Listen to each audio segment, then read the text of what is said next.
programming. I don't want to do electrical engineering. So I studied engineering math when I got to University of Arizona, and I think probably about 3 years in, I decided the math, I did not enjoy it at all anymore.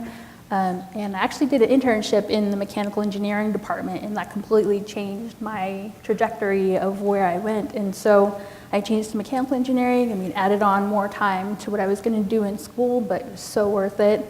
And I think past that, the same research advisor that I had for that internship and research project, he said you should go to grad school, and I had no clue what that all entailed, but he said you get to go to school for free, so I kept going. So I went to the University of California at Berkeley and spent 5 years there doing research, getting my PhD, and then was able to take a little bit of time off. I went and did internship at Sandia National Labs, and then I came back, did a postdoc at the lab, got converted to staff full time. But in all those many, many years of school, I think the most valuable thing was being able to try new things to see what I liked and didn't like. So many internships, changed my field of study, focus of research many times, and got to meet a lot of great people and tried a lot of different research projects. And I think even now I'm still kind of transitioning to new areas that I'm excited about. So Suzanne, I want to just stop and ask you a question, because you said something about switching to that internship in mechanical engineering. Mm-hmm. How did you find it? What was the inspiration? I mean, what made you take that fork in the road? Yeah, so one of the benefits of my major at the time was I took a lot of math and kind of a whole slew of engineering classes, and honestly just kind of doing well in one class with a professor, and he was like, hey, do you want to do an internship? I said, yeah, sure. It was for a full year, and I think that was also build my interest in research, because I got to play like hands-on with things. I don't know if you guys are engineers, you love that, but that's kind of what drew me to it. And I got to play with like lots of equipment and wind tunnels, and get to see heat representations as different colors. And so I think just kind of doing well in your courses and keep interacting with your professors so they know who you are and they learn about you and what it is that you enjoy. Julie? So it was what inspired me to be an engineer, and then what was my path. A lot of things inspired me to be an engineer, but I would say it started with my grandpa.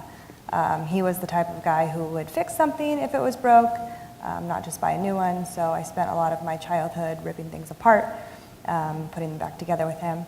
I actually didn't realize that was engineering at the time, so I went to Las Positas when I first started college, and my advisor, who I wish I knew who she was so I could thank her, I was like, I guess I'm going to go into business, and she's like, you don't seem super into that. And she's like, what do you like? And I said, I like the way things work. She's like, have you heard of engineering? I had not. And so I took the Intro to Engineering course here. Thank you, Mr. Level. And I learned that you could do a lot of really cool things with it, and that you could apply it to pretty much anything that you're interested in. So I had not focused on math or science at all in high school, so I had some catching up to do. Spent 3 years here, transferred to UC Davis. My first summer at UC Davis, I ended up getting an internship at the lab, where I was working on computational code for high energy density physics, and I hated it. So then I learned, and had a great mentor, so I learned from him that there was a section in additive manufacturing at the lab, which I loved. I had always raved to him about that. So the next summer, I ended up interning for additive manufacturing, and I pretty much never left. So I finished my bachelor's kind of while I was there. And then the lab has a program where they will pay you, they will pay for your tuition to go to school part-time. And so I'm currently almost done with getting my master's, again from UC Davis, but both degrees are mechanical engineering, so. I had a similar story to both Julie and Suzanne. I grew up I enjoyed doing things with my hands, and I was good at math and science. I was always taking things apart, but I also had no idea of what engineering was. Neither one of my parents had gone to college, and it's funny, they told me to go into engineering, and then when I asked them what it was, they also had no idea. They just said that they're good at math and science. I'm like, okay. And, but I took physics in high school, and my physics teacher was an engineer. He told me I should apply for engineering at U of I. I'm originally from the Chicago area. And so I applied and went there originally for civil engineering because I wanted to design roller coasters. I just really liked roller coasters. But then once I got into the major and learned more about other engineering majors, I realized that mechanical engineering was a lot more open because I wasn't 100% sure what I wanted to do. And so then I got into mechanical engineering, and through one of the deans at U of I, he got me to a research program, and through research I found out about a lot of different things that you can investigate besides just going into industry and working for a company. And through that, it sparked an interest in research, and so then when a career fair came around at U of I talked to a recruiter from Lawrence Livermore who put me in touch with Beth over here, and then I landed an internship at the lab. When I came out here and got super lucky and got into the additive manufacturing department here at Lawrence Livermore, and just kind of fell in love with the team and the people that I was working with, and I really liked just working with my hands and a lot of the possibilities that lie within additive manufacturing.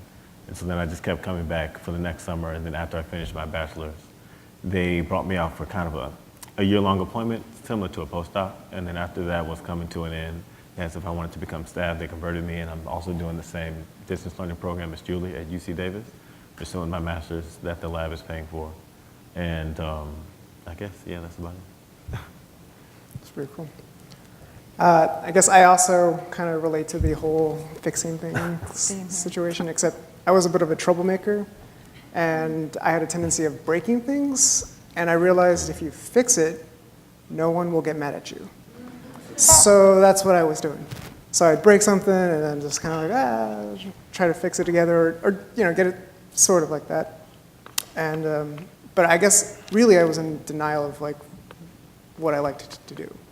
I was inspired by like the Apollo missions and like the astronauts, and I realized that they were all, pilots and aeronautical engineers, and I was like, I'm going to do that. And then I encountered math, and I was like, well, maybe a pilot is cool. And then, I was starting to think of like, oh, what else could I do? And then I found myself looking at medicine, and I just wanted to be everything. So fast forward to when I'm applying to college, and I have to decide on what I'm going to be. And I hovered around the undecided. Then I clicked on marine biology, and then I also clicked on neuroscience because that sounded cool. And I guess for like the first few years, that's for some reason it showed that I was both marine biology and neuroscience. But really, like I was going through like the pre-med process, and I'd have to go through all the GEs, and then I encountered calculus, and I was like, why do I need to know this? Why does a doctor need to know this? What's the relevance? And I enjoyed it, but at the same time, I questioned it, and it made it hard for me to really like focus on it. I just really wanted to go straight into the hard bio and like learn all the secrets of the brain. And eventually, I lost the urge to go into medicine, and I didn't really have a pathway, and I was just going through the motions. And then I graduated, and I didn't know what I wanted to do with my life. And it was like that for probably a year or two. And one day I was just really not even sure of like what should be my next move. And during this time, I was actually a substitute teacher in like the district where I lived, and I was kind of saddened by how some classes, like the way they just present science as just information that you need to know, and that really bothered me. And so when I had longer appointments, I tried to make it more interactive with the students, and I really enjoyed that. And I felt kind of compelled to get them to ask questions, and being in that environment like aroused the curiosity in me, and afterwards I decided, I need to go back to school. but in what? And I just happened to be walking in the mall one day, and I saw a flyer for a community college. It was Ohlone College, and they had a biotech program. And I thought about it, and I was like, oh, that's interesting. I didn't know that actually existed. So then I decided, okay, well, I'll try it out, and if I don't like it, well, oh well. I'll do something else. I'll find something else. I still have my job. And I really loved it, because not only was it biology, but it was applying it to a specific purpose. So taking a biological system and getting something out of it, and I really, really immersed myself into it. And every internship I could get through that, I would do it. And as I was getting towards the end of the program, a lot of my friends would be taking whatever job opportunity they could. There was actually a lot of college grads in there that I guess were trying to find themselves as well, and also just trying to get the technical skills to get a job.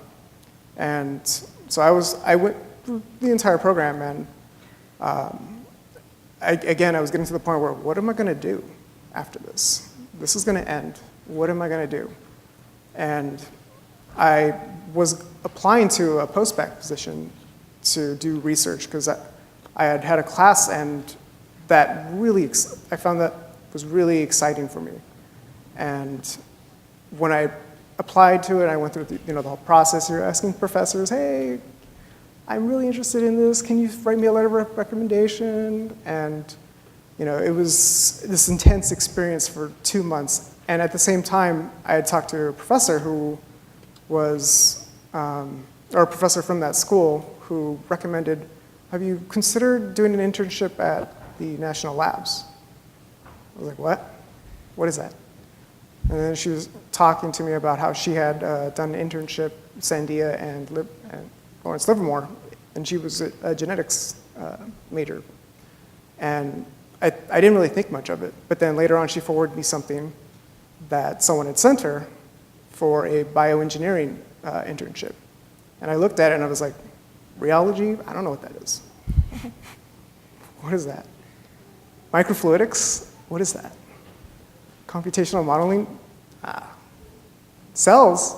Tissue engineering? I know that, sort of, at least the cells. So I applied to it, and it was, to me, like a complete long shot, right? It was like I saw one thing on there that I liked and one thing that I knew, but I decided, like, okay, I'm going to read up on all this organ stuff and tissue engineering, and just when the interview comes, see what happens. But I was really thinking about the other stuff. And then I found out I didn't get the postbac, but then the next day, I got an email from Dr. Monica Moya at Lawrence Livermore, and she gave me the shot to do the internship, and I've been there ever since. So there's some themes. Internships are a really interesting path to professional positions. Professional positions can also open up new educational opportunities. And I do a lot of outreach with both high school and college students, and it always seems to be a teacher kind of lurking in the background. And it really is a great opportunity while you're in school to get to know your professors and to listen to what they have to say, because they've met lots of students and tend to be able to reach in and give a guiding hand. And the more I hear people's stories, the more it really boils down to some teacher that gave them some opportunity that they never would have seen or found. And so I just want to mention that. And I also want to say that we have in this panel of very differing levels of educational attainment. And you can be an engineer and in the profession, and you don't have to be a PhD.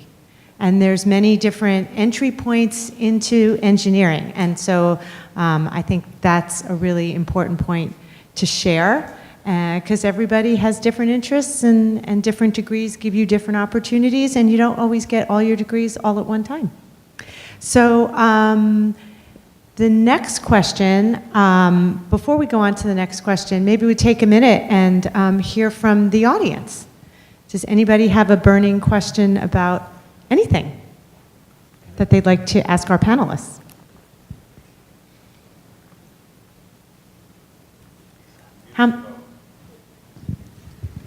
What's that?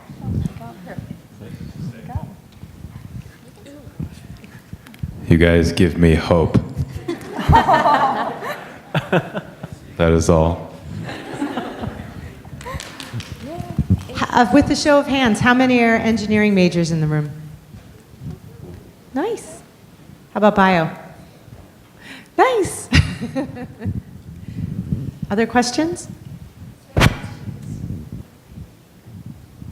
Your chance.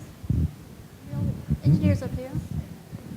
So I'm going to just take this other opportunity to share with you some little known information, perhaps, because we are all here from Livermore Lab, that Lawrence Livermore Lab participates as a Department of Energy laboratory in the Community College Internship Program, the CCI program. And you can go to careers.llnl.gov and look up the CCI program. And it's very underrepresented. So a lot of people don't know about it. So just by showing up today, you have that opportunity to look for the possibility of an internship, and it is not engineering specific. I have to just say it's general science. And to maybe inspire you to other internships that might be out there. The other thing about the CCI internship is you don't have to do it at Lawrence Livermore Lab. You can do it at any of the 17 national labs that offer the program. I believe they're at all of them. But obviously Lawrence is in our backyard, and so is Sandia, and so is Berkeley. So with that, how about we dig a little bit deeper into, is there another question, Julie? Did you? Yeah. What was the link? Careers.llnl.gov. Or you just Google CCI internships, or DOE labs. So what is your favorite part about the job that you do?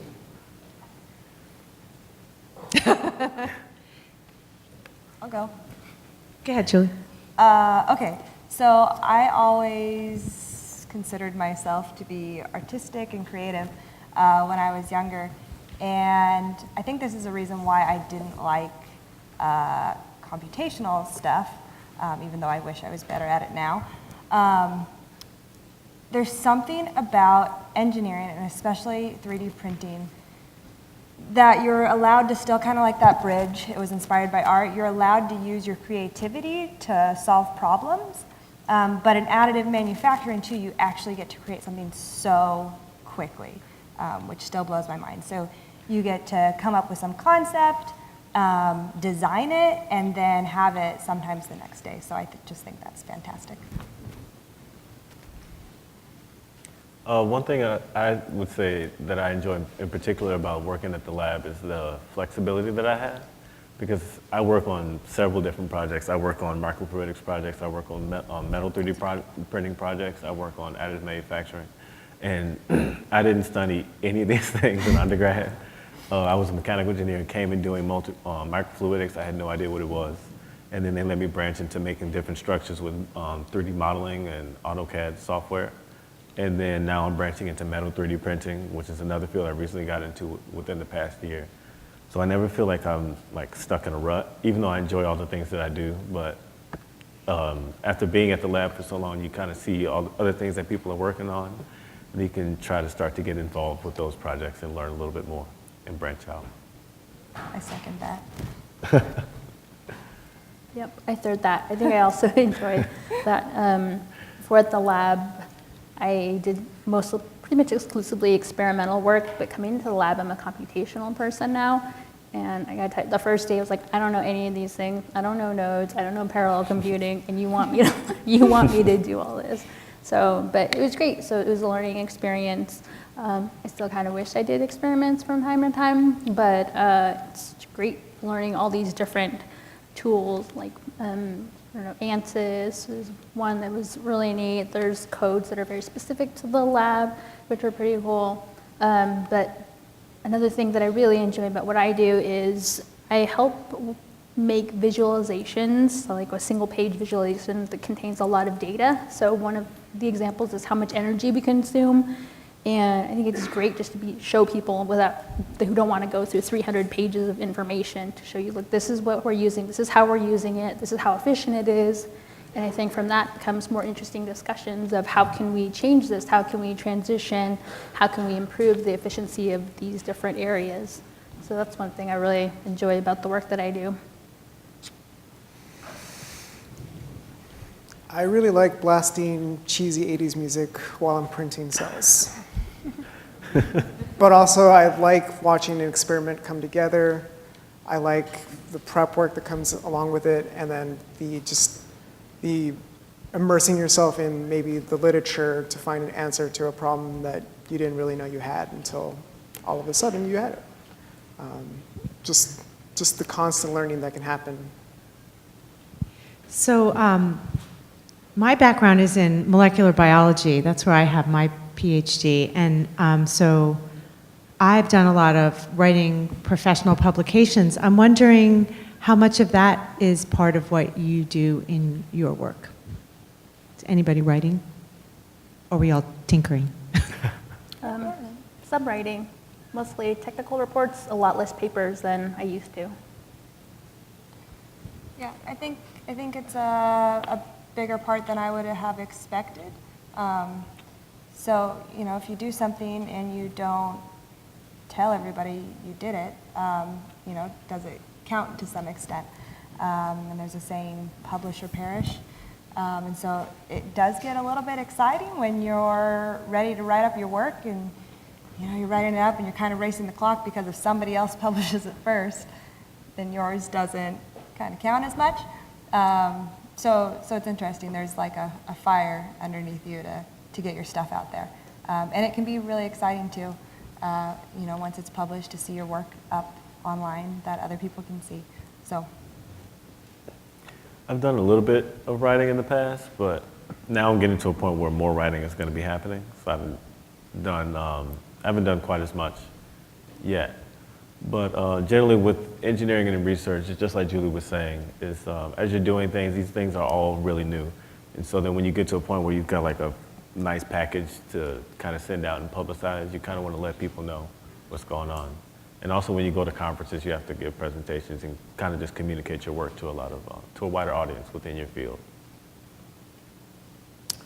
Well, I'm mainly tinkering, but our team is working towards several publications, and you know, being able to help wherever I can is always fun. So what is your typical day like? I do mostly computational work, so unfortunately it's a lot of sitting in front of the computer.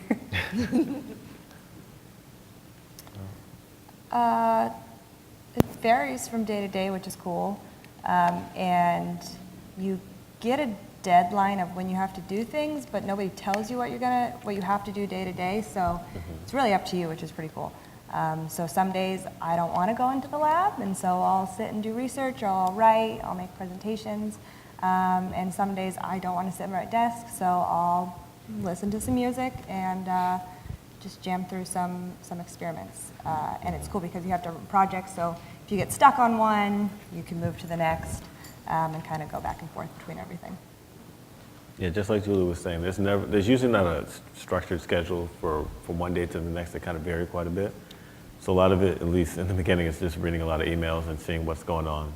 And you have to, we meet with a lot of our different team members throughout the week, say every other week or once a week, and just kind of give updates on what we've done on the past week and figure out what we want to do for the next week. And then you just try to get those tasks done on your own time. And there's no one really micromanaging you, or ideally there's no one micromanaging you. And you just have to make sure you get your things done by the deadline and work together. Yeah, I agree with all you guys. Some days it's like really repetitive. You know, you have to get something done, and you know, you have to do the same thing every day for at least maybe a couple days. And then after that, once you've reached that deadline, you got that open where you have other deadlines, but you at your own pace, you kind of work towards it. And so every day is different. And that's one of the great things, I think, about the lab. And some days are better than others, especially with experimental work. Julia's learned this recently, at least with with one of the projects that we're both on. Is sometimes just nothing is going right in the lab, and you want to just throw it out the window. It's typical for nothing to go right, actually, especially if you're doing something new. Yeah, and there's times you just want to throw something out the window, but and then there's times when things just go great, and you feel like really rewarded when you leave for the day. Yeah. If something goes good after it goes terribly wrong, you feel like 100 times better about the success. So. Yeah.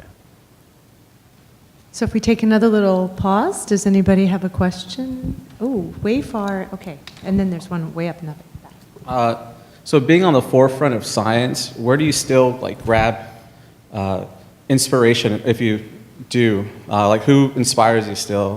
When I was in college, I liked Richard Feynman and Mr. Wizard. Do you still have those types of mentors, or do you still go online searching for that kind of inspiration? And if so, where? I think part of, at least for me, a lot of the inspiration I take is, a newer form of inspiration I take is within the lab itself, because there's so many interesting things that are happening and so many different projects. I think it's the beauty of kind of networking and learning from other people is, I think I've taken tours of some of these guys' facility, and I've worked with Monica, and it's just, so that's been really exciting, I think, learning within. But in addition to that, I think going to professional societies, I think that's kind of where I learn of a lot of people who are maybe more unknown or maybe really well known within that society, like I do the American Indian Science and Engineering Society. I've been to SACNIS before, the Society for the Advancement of Chicanos and Engineers in Science. So I think that's also a really great place to look for that inspiration. I would have to agree with Suzanne. Definitely find inspiration from your colleagues at work and the community. I find I get a lot of inspiration when I attend conferences. So the lab will pay for you to go to a conference as long as it relates with your work. Usually you're presenting your work at those conferences. And you just get to spend a few days just listening to the new things everyone has done that's probably not published yet. And so they might have one cool aspect A, and you have this other technique, aspect B, and then putting them together can create something completely new and different. And so it just, you usually come back with those with multiple ideas of things that you want to try. Yeah, I would just second what Julie and Suzanne said. A lot of the people at the lab are inspiring, and just learning all the cool different things that people are doing around the lab, and also external, just going to conferences and seeing things that people are doing that might be similar to your work, and they have maybe a different approach. Because you can kind of get your head stuck in the weeds and just doing the things that you're used to doing, and you can see someone who has a different approach that you may not have thought of, or, yeah. So I definitely can agree with having your community around you being able to inspire you. But I also am prone to having heroes at afar. Yesterday I was just kind of dreading something that I had to do, and I ended up watching a biography on Neil Armstrong. So sometimes you do need that, I don't know, that other hero, that other story to just kind of give you the push to get through. And as for finding inspiration in your work, sometimes they were saying, you might find someone that is working on a piece here and a piece there, and you're well, if you take what this person's idea is and you combine it with this, you have something completely new altogether. And all of a sudden you're really excited because no one else has thought of that or hasn't published it yet. Okay, we have a question over here. So I wrote mine down so I don't forget it. But I wrote, how often do you guys find yourselves in school, kind of almost giving up or asking if this career was for me, and what did you do to combat that feeling and push through to be where you are today? All the time. I think it was quarterly that I would be like, I can't do this. This is too hard. I chose the wrong major. I should find something else. And then you just it's hard for. It's frustrating because there's some people that it's not that hard for, and you feel like I work so hard. It doesn't come easy for me. But you just power through. Take it one day at a time. Try to figure out how to juggle everything, because that can be really hard when you have multiple classes, and try to find that light at the tunnel. That school was really hard, but I would say the job is less hard and a lot more fun. So just power through with that. Yeah, I would agree. I almost dropped out of grad school like my first semester. It's like, I can't hang with these people, because you're in classes with the people who are #1 in their class in another country at the best school in that country, and it's very intimidating, especially like you have no clue, no resources, you feel a little bit lost. But yeah, I second that. I think ask for help is a big one. I think talk to your professors. I used to hate going to faculty. My dad's like, nope, you pay them, you pay their salary, you talk to them. And It's still really hard. It's still really hard after many years. Look for, I think, peers, having peer groups. I assume there's probably like some engineering study groups or something you can go to. Because the point is, you're not the only one that feels that way, and it really helps if you can find other people who can help push you through. Yeah, I was pretty similar, and usually it was around like exam times, or around finals, and you're doing those all-nighters, and you're just like, why on earth am I doing this? Like, and also sometimes as I was getting closer and closer to graduation, I would question if I was making the right decision, or if I'm going down the right path. I'm like, okay, like, do I really want to do this? Or like, do I really know exactly what I want to do? And like Suzanne was just saying, it was really helpful to have a community of people around me, just like my friends who are also going through the same things. We can kind of just bounce ideas off of each other and just kind of like help and push each other to go in the right direction and make sure we're staying on the right track. And I will say, after I got the internship and just kind of seeing like what kind of job I could get, that was a pretty big motivator for me to like keep going, because I'm like, okay, like I can do this. Like, this is something I would really like to do. I mean, I came here to be inspired and fight through those same feelings. So definitely, I think it comes down to just making sure you have a support group, whether it's just your friends or coworkers or anyone that you can really talk to. Because sometimes just talking about what you're going through is enough to really help you get past that. And I definitely found that was the case. And in college, when I was struggling with like my math classes, we'd always have like study groups, and some people, one person in the group might be really good at math, and one person might be really good at like the concepts and stuff. And so the combined effort of like that little group would always be able to like get through whatever class we were going through. So, definitely, reach out to people around you. So I had a question for, you don't each have to answer the questions, but several. One is, what was the most important skill that you learned in college or grad school that you use frequently? And maybe speak about the importance of teams.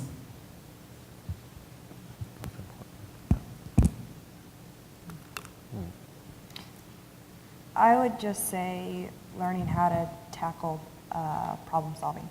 So, the process of, I have something that's really, really hard to do, but I'm going to break it up into smaller tasks that I can accomplish now. Something that, we did in school, like we had support networks and we had classmates, but also something that we do a lot at the lab is, I need to do this, this, and this. I only know how to do one thing. So I'm going to go find somebody at the lab who knows how to do these other things or trains me how to do these other things. And so it's never just a single person job. It's always as a team, and it's always multidisciplinary.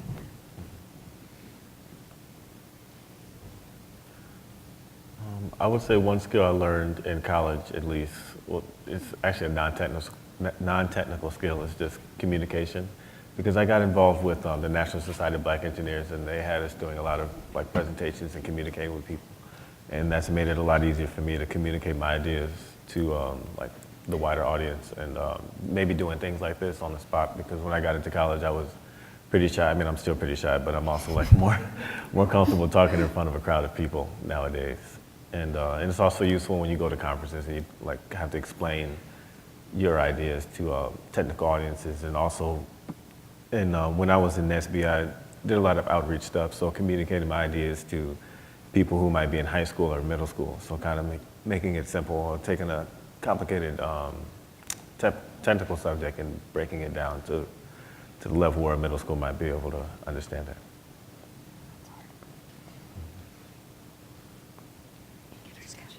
I'll just go.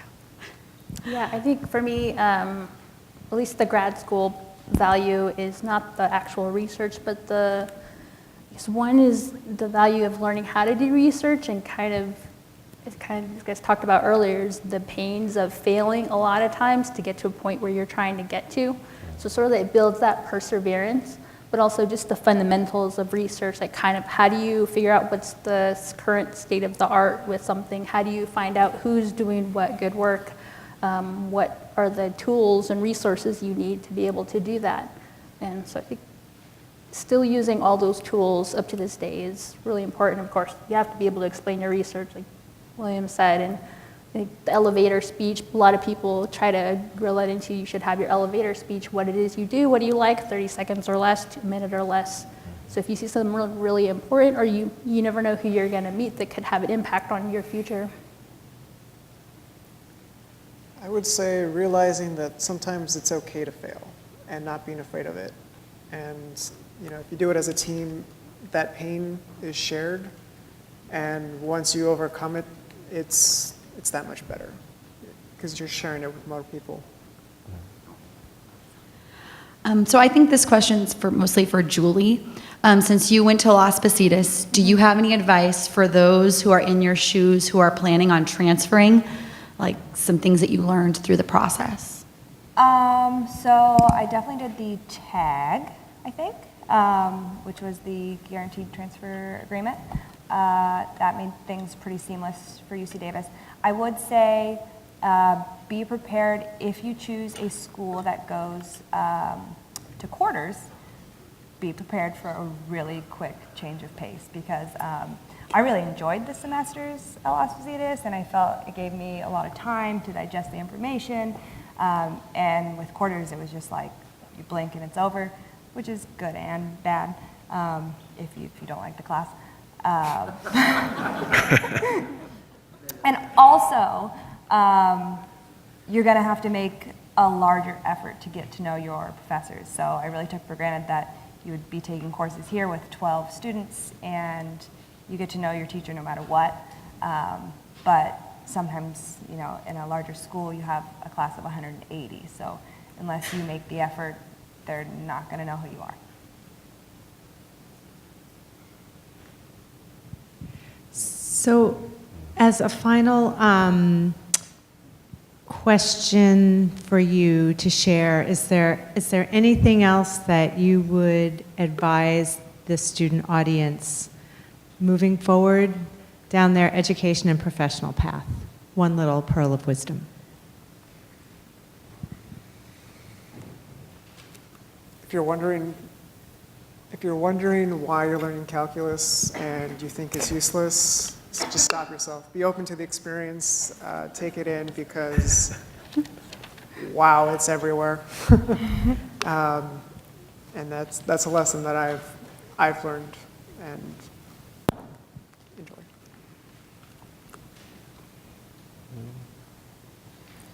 I guess for me, it's okay to not know exactly what you want to do at this point.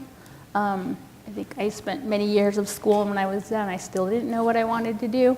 So there's a lot of weird, traumatizing feelings that came with that, but reflecting back, it's totally fine, and I wish someone had told me that when I was going through that experience.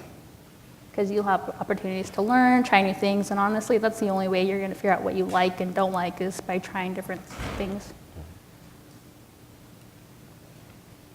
I would say take advantage of all the opportunities that your college or university has to offer, because there's so many things that, at least my school, for example, they offered like a study abroad program, all these like professionalism opportunities, and a lot of people didn't take advantage of it.